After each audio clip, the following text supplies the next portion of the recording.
بسم اللہ الرحمن الرحیم۔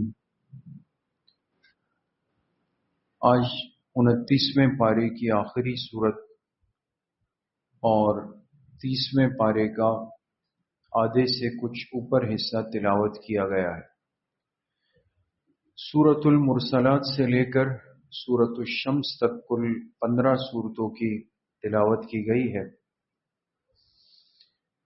چونکہ قرآن کریم کا اختتام ہے اور آخری پارہ ہے، تو تقریباً صورتوں میں زیادہ تر جو مضامین ہیں وہ بھی آخرت سے متعلق ہے۔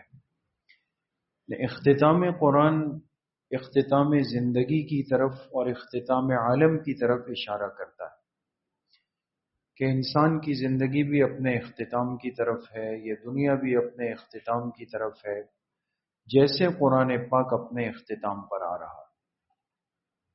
تو سورۃ المرسلات اور سورۃ النبأ اور سورۃ النازعات، یہ 3 صورتیں مسلسل، ان میں اللہ پاک نے قیامت اور آخرت کے احوال کو مختلف انداز میں بیان فرمایا ہے، اور قسمیں کھائی گئی کہ یہ ایک ایسا دن ہے کہ جس کے واقع ہونے میں کوئی شک نہیں کیا جا سکتا، یہ یقیناً ہر ایک کے اوپر آ رہا ہے، اور پھر اس میں مجرمین کا انجام الگ ہے اور مؤمنین کا انجام وہ الگ ہے۔ اس کے بعد سورہ عبس ہے، جس میں اللہ پاک نے تنبیہ فرمائی اپنے حبیب صلی اللہ علیہ وسلم کو کہ ایک موقع پر ایسا ہوا کہ آپ علیہ الصلاۃ والسلام کی خدمت میں قریش کے بڑے بڑے سردار حاضر ہوئے تھے، اور چونکہ ان کا آنا بڑی مشکل سے ممکن ہوا تھا، یہ بات سننے والے نہیں تھے، تو ایک مجلس میں بڑی مشکل سے آئے، تیار ہوئے، اور آپ بیٹھ کر ان سے دین کے حوالے سے، دین کی نسبت سے کچھ بات کر رہے تھے۔ اسی درمیان ایک نابینا صحابی تھے، حضرت عبداللہ ابن مکتوم رضی اللہ تعالی عنہ۔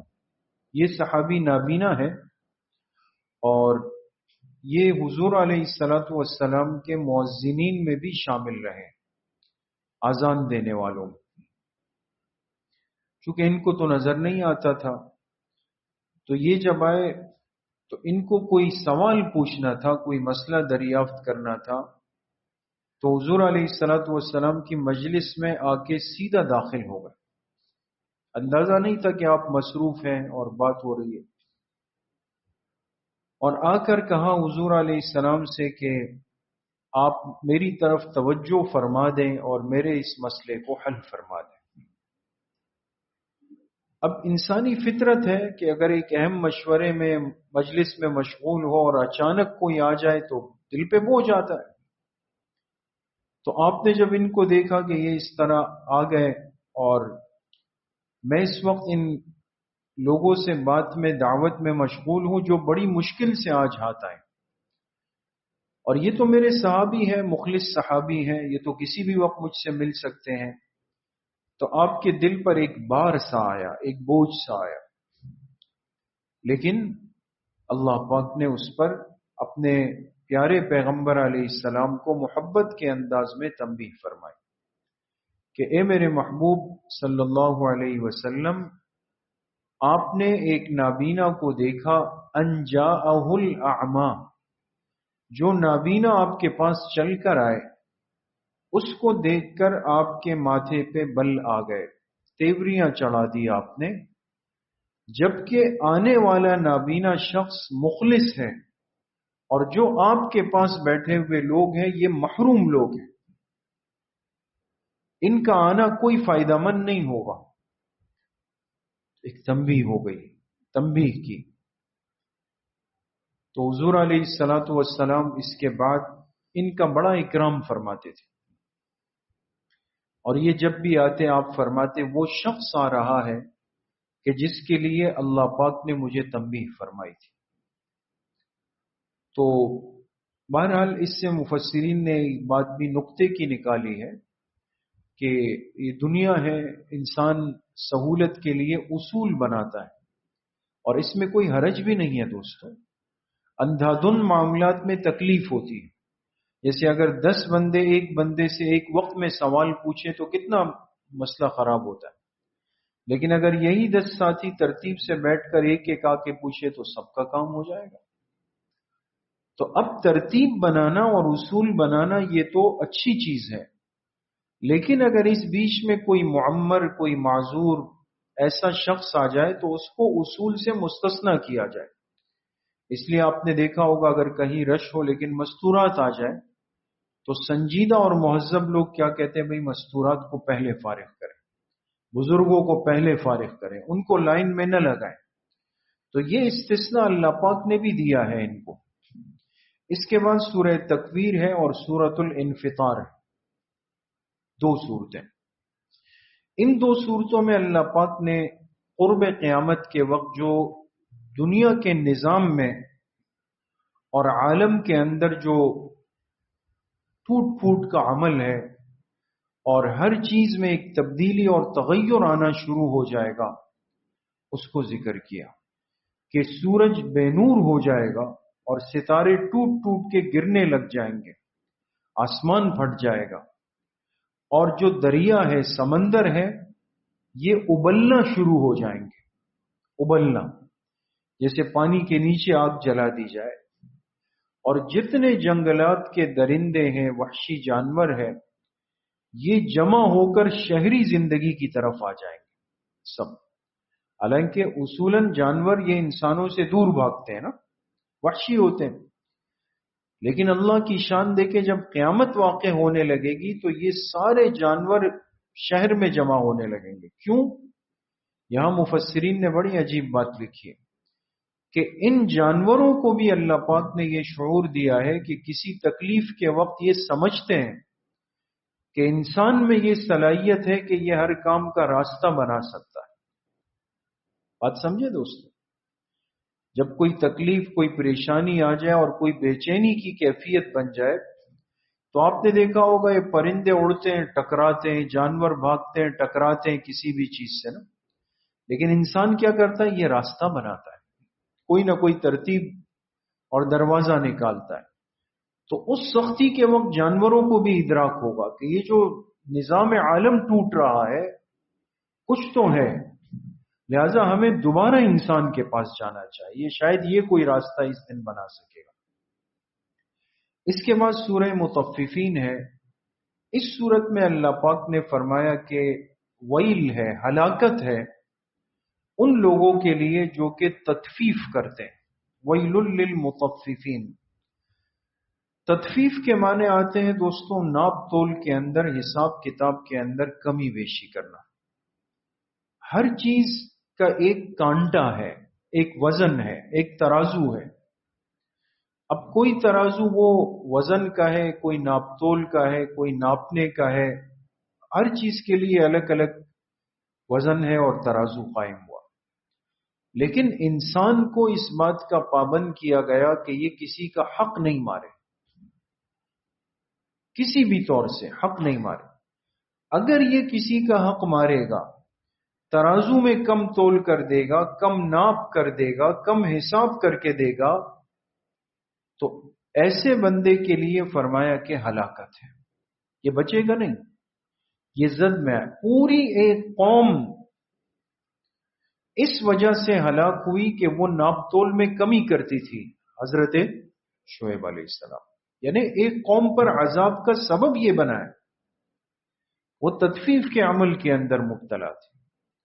اس لیے اس امت کو حکم ہے کہ یہ دوسرے کو زیادہ حق دیں تاکہ ایسا نہ ہو کہ اس کی گردن پھنس جائے۔ تو آج اگر ہم اپنے ماحول پہ، معاشرے پہ غور کریں دوستو، ہم نے کتنے چور دروازے بنا لیے، چور دروازے بن گئے، اس لیے کہ ہر چیز اب ترازو سے نکل کر پیکنگ میں آ رہی ہے۔ آپ جائیں بولے بھائی 10 کلو آٹا دے دے تو وہ تولے گا نہیں، اس نے تو بوری تیار رکھی ہے نا، وہ آپ کو دے دے گا۔ ایک پاؤ چائے کی پتی دے تو وہ تیار کر کے دے دے گا۔ اب یہ اس تاجر کا امتحان ہے دوست۔ اگر اس نے ایک چھٹانک بھی گڑبڑ کی ہے نا پیچھے تولنے میں معاملات کو، کہ چلے اس طرح تھوڑا تھوڑا تھوڑا تھوڑا کر کے کچھ کروں گا، بہت بڑا وبال اور مصیبت گلے کے اندر آئے۔ اور حدیث پاک میں آتا ہے جس نے کسی کا ایک پیسے کے برابر حق کھایا، ایک پیسے بدانق قسط، یؤخذ بدانق قسط، دانق ایک رائی کا دانہ ہوتا ہے، جس نے ایک دانے کے برابر بھی کسی کا حق کھایا تو قیامت کے دن اس کی 700 مقبول نمازیں لے کر اس کو دے دی جائے۔ 700 مقبول نمازیں، ہمارے پاس تو 7 مقبول نمازوں کا بھی مسئلہ ہے کہ ایسی بھی ہے یا نہیں ہے، تو اتنا معاملہ سخت ہے، احتیاط ہونی چاہیے ہر چیز کے اندر۔ اس کے بعد سورۃ الانشقاق ہے، اس میں اللہ پاک نے فرمایا کہ قیامت کے دن اہل ایمان کو ان کا نامہ اعمال دائیں ہاتھ میں دیا جائے گا، جسے کل بھی بات ہوئی سورہ حقہ میں، دائیں ہاتھ میں، سیدھے ہاتھ میں نامہ اعمال کا ملنا دلیل ہوگا کہ یہ بندہ کامیاب ہو گیا۔ اب ایک بات پہ غور کیجئے گا، سورہ انشقاق میں فرمایا کہ جس کو سیدھے ہاتھ میں نامہ اعمال ملا فسوف یحاسب حسابا یسیرا، تو اس سے حساب لیا جائے گا، آسان سا ہلکا سا حساب لیا جائے گا۔ کیا یہ فرمایا؟ اچھا، حدیث پاک میں آتا ہے کہ جناب نبی کریم صلی اللہ علیہ وسلم نے فرمایا کہ جس بندے کو سیدھے ہاتھ میں نامہ اعمال ملا تو یہ حساب کتاب سے محفوظ ہو گیا۔ بات سمجھ؟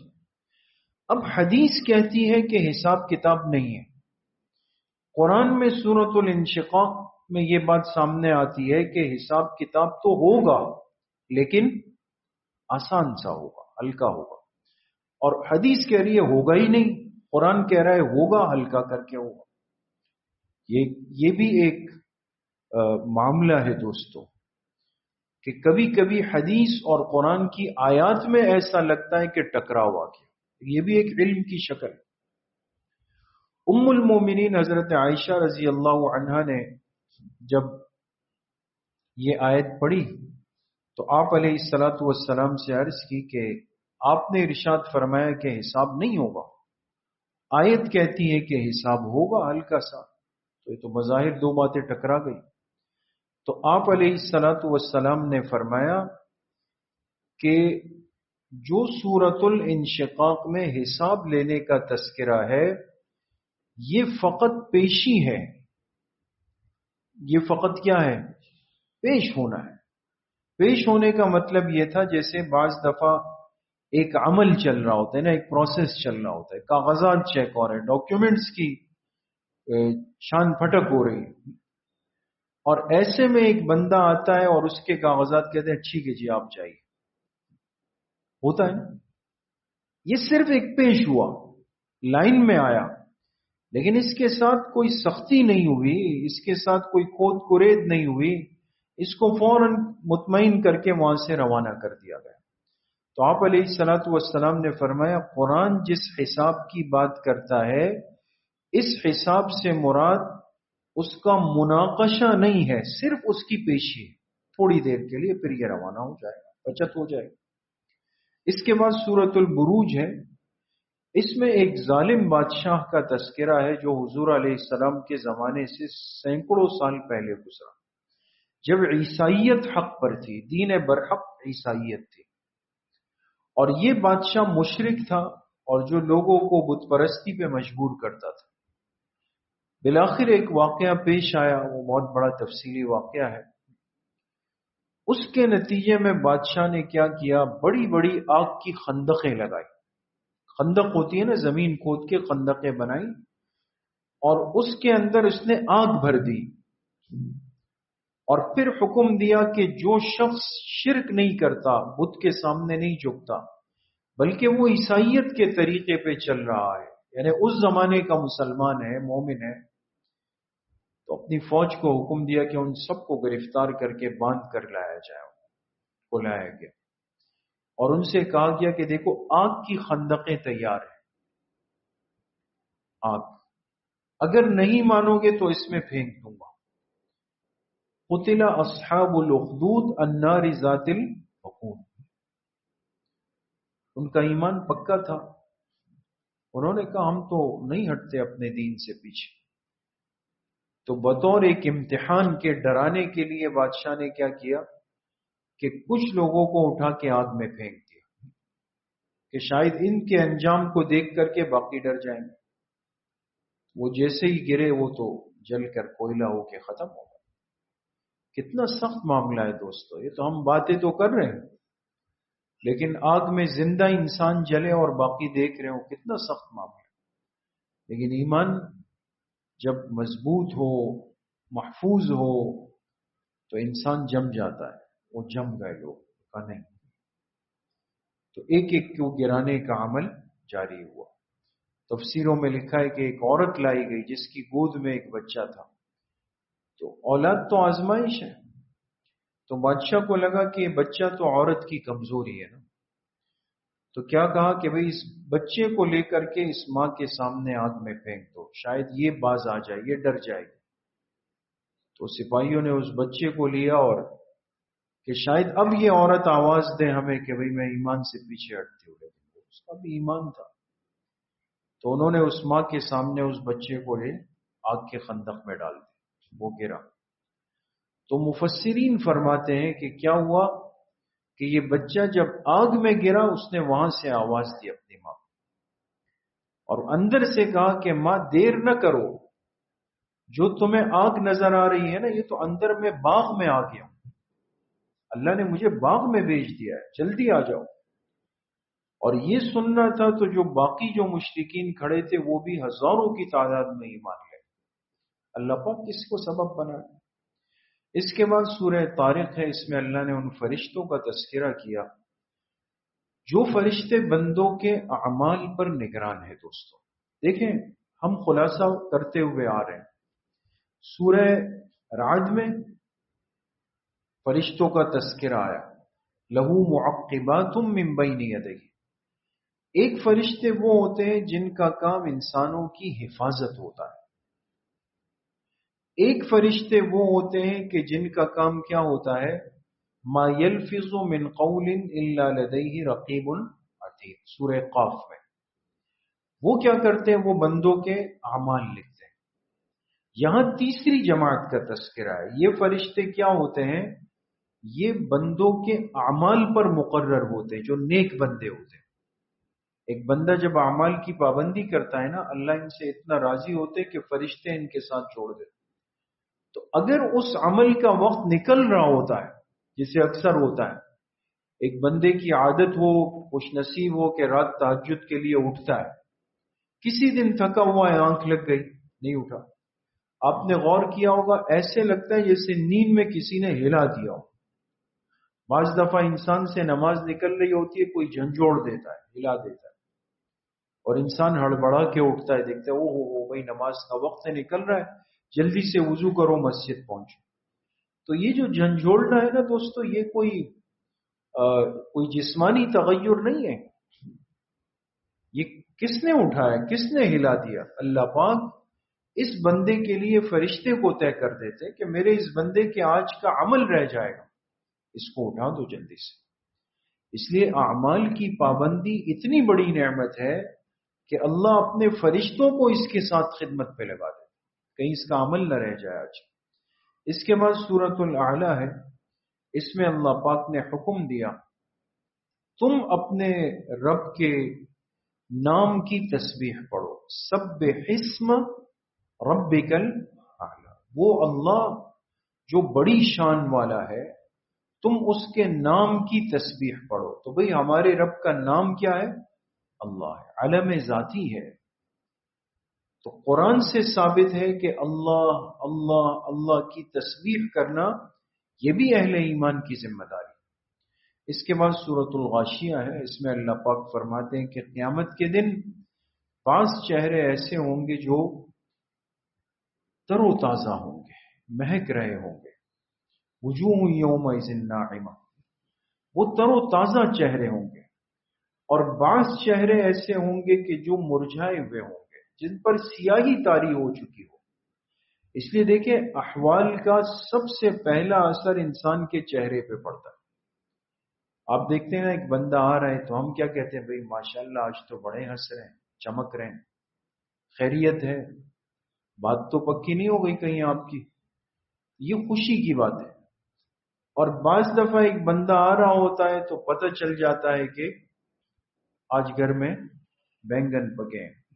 تو کہتے ہیں بھئی آپ کیوں چہرہ آپ کا اتنا مرجھایا ہوا ہے، آپ پریشان ہیں؟ چہرہ انسان کے تعارف کا سب سے پہلا عضو ہے جو احوال کو کھول دیتا ہے. یہی معاملہ آخرت کا ہے دوست. بعض چہرے تر و تازہ ہوں گے اہل ایمان کے، اللہ ہم سب کو نصیب فرمائے، اور بعض سیاہ چہرے ہوں گے، مرجھائے ہوئے ہوں گے. یہ دلیل ہوگی کہ یہ ناکام ہو چکے ہیں آج کے میدان. اس کے بعد سورۃ الفجر ہے. اس سورت میں اللہ پاک نے 10 راتوں کی قسم کھائی. وَلَيَالٍ عَشْرٍ، قسم ہے 10 راتوں کی.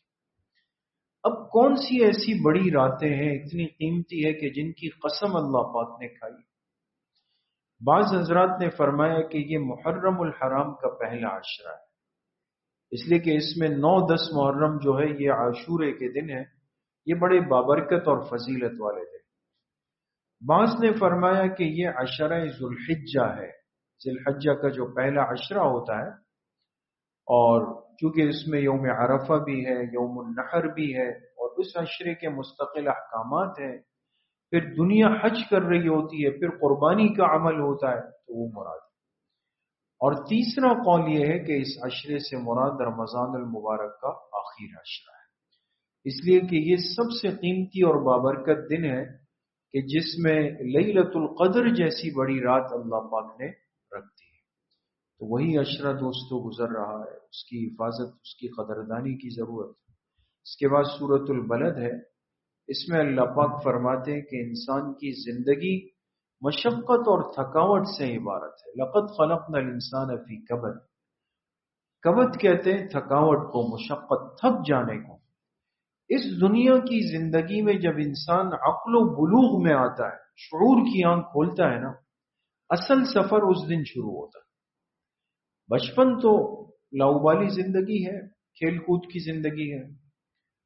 اب تھکاوٹ کی زندگی شروع ہو جاتی ہے، مشقت کی زندگی. ہر انسان تھکے گا دوستو، لیکن ایک تھکنا وہ ہے جو صرف دنیا کے لیے تھکنا ہے. انسان دنیا کے لیے پاگل ہو جائے گا کہ دنیا بنے، دنیا بسے، دنیا جمع ہو، دنیا بن جائے، دنیا خوبصورت ہو جائے. ارے بھائی یہ تو کتنی ہے، پھر آگے کیا کرنا ہے اس کی پرواہ ہی نہیں. لیکن ایک تھکاوٹ مومن کی ہوتی ہے کہ جو دنیا میں تھکتا ضرور ہے لیکن وہ کسب حلال کے لیے تھکتا ہے، رزق حلال کے لیے تھکتا ہے، وہ آخرت کی فکر میں تھکتا ہے، اپنے اولاد کی تربیت میں اپنے آپ کو تھکاتا ہے، ماں باپ کی خدمت میں اپنے آپ کو تھکا دیتا ہے، بیوی بچوں کے حقوق میں اپنے آپ کو تھکا دیتا ہے، اللہ کو راضی کرنے میں اپنے آپ کو تھکا دیتا ہے. تو یہ وہ تھکاوٹ ہے دوستوں کہ جس پہ آخرت کا بہت بڑا آ جائے. اس کے بعد سورۃ الشمس ہے جس میں اللہ نے 7 بڑی بڑی چیزوں کی قسمیں کھائی. کتنی چیزوں کی؟ 7 چیزوں کی. اور وہ بھی بڑی چیزیں، سورج کی، چاند کی، رات کی، دن کی، انسان کے نفس کی قسمیں کھائی. اب اللہ جس چیز پر قسم کھائے، ایک دفعہ بھی کھائے، اس چیز کی عظمت سمجھ میں آ جائے گی. لیکن اللہ 7 دفعہ قسمیں کھا رہے، معلوم ہوا کوئی بڑی اہم بات آگے آ رہی ہے. وہ اہم بات کیا تھی؟ فرمایا قد افلح من زکاہا وقد خاب من دساہا. دیکھو 7 قسمیں میں کھا رہا ہوں اور سمجھا رہا ہوں کہ کامیاب ہے وہ شخص جس نے اپنے دل کا تزکیہ کیا، اپنے دل کو پاک کیا. اور ناکام ترین شخص وہ ہے من دساہا، جس نے اپنے دل کی دنیا کو برباد کر دیا، دل کو ویران کر دیا، دل کو تاریک کر دیا، دل پر کوئی محنت نہیں کی. تو ہر قسم کے غلط سوچیں، خیالات، خواہشات، شہوات وہ دل کے اندر جمع ہونا شروع ہو جاتی. اور جب بندہ دل پر محنت کرتا ہے، دل کو آباد کرتا ہے، تو یہ دل کون سا دل ہوتا ہے؟ قلب سلیم ہوتا ہے. سمجھ میں آ گئی؟ اللہ پاک سے